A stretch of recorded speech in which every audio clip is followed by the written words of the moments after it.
According to DMAS rule, we should first adopt the rule of division. Dividing 14 by 7 gives 2.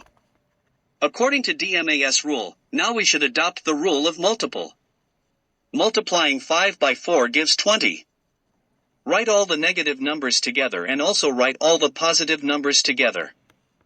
The sum of negative numbers is 2 and the sum of all positive numbers is 26.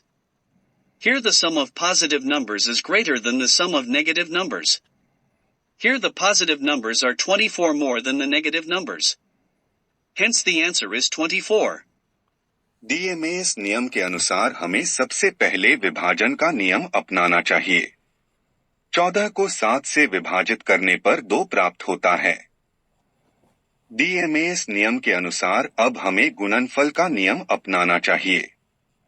5 को 4 से गुणा करने पर 20 प्राप्त होता है। सभी ऋणात्मक संख्याओं को एक साथ लिखें तथा सभी धनात्मक संख्याओं को भी एक साथ लिखें। ऋणात्मक संख्याओं का योग 2 है और सभी धनात्मक संख्याओं का योग 26 है। यहाँ पर धनात्मक संख्याओं का योग ऋणात्मक संख्याओं के योग से अधिक है।